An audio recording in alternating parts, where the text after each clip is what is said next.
Assalamualaikum warahmatullahi wabarakatuh. Halo semua, balik lagi bareng gue di sini di cerita hari ini.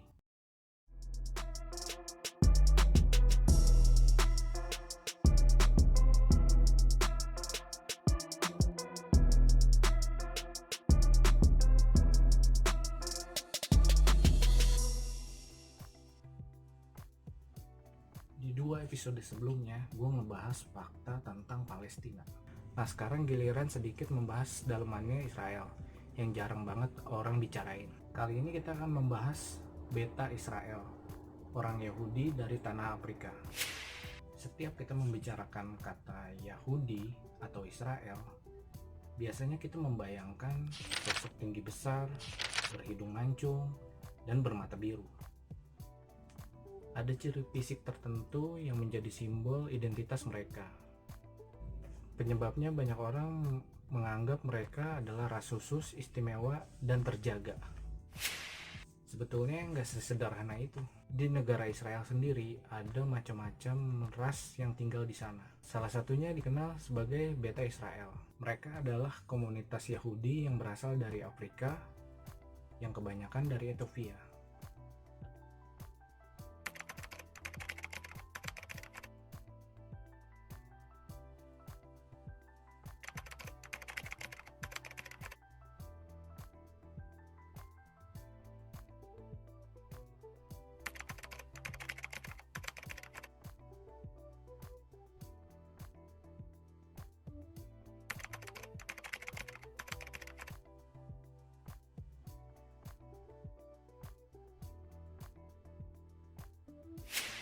Ada banyak versi yang menjelaskan tentang asal-usul mereka, tapi yang paling populer adalah versi yang menyatakan bahwa nenek moyang mereka adalah anak dari keturunan Raja Salomo dengan Ratu Seba.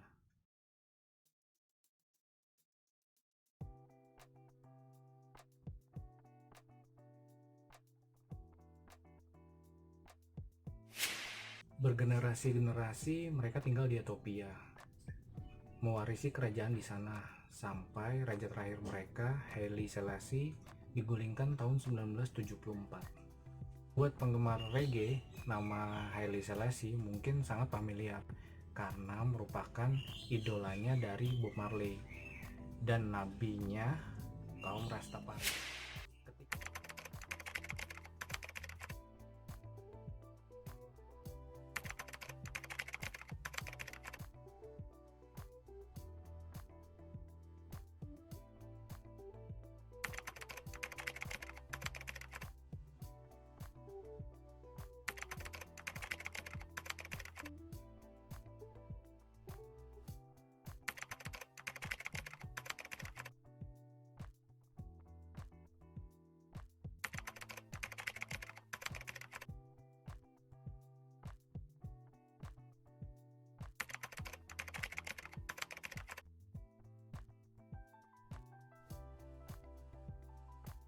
Ketika Raja Haile Selassie jatuh, komunitas Yahudi di Ethiopia mengalami diskriminasi dan kekerasan.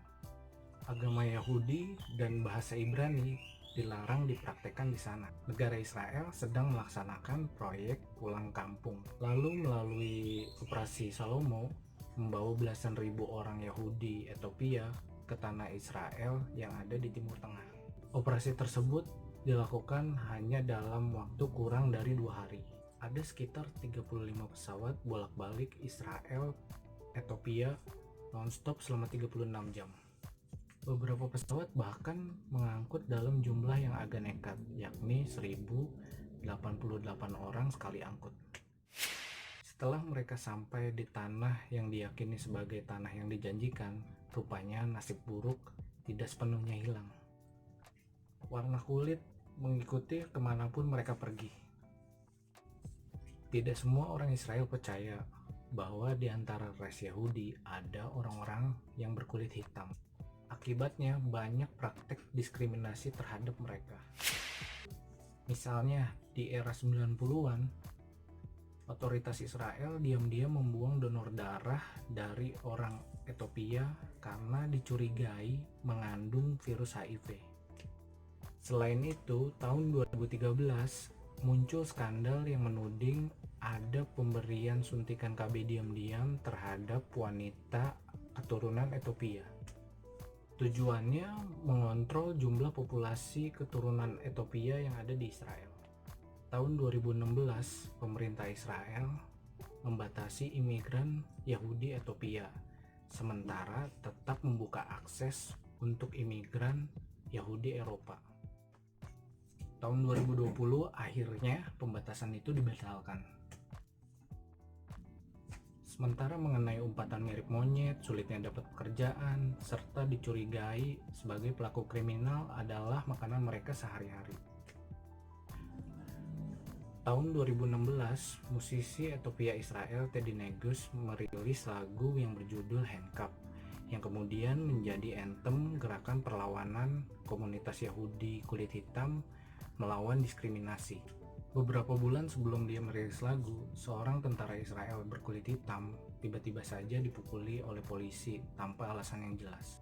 Hal itu memicu gelombang demonstrasi besar-besaran di Israel. Ribuan orang Yahudi Ethiopia turun ke jalan. Mereka merasa bosan karena terus-menerus dianggap sebagai manusia kelas 2.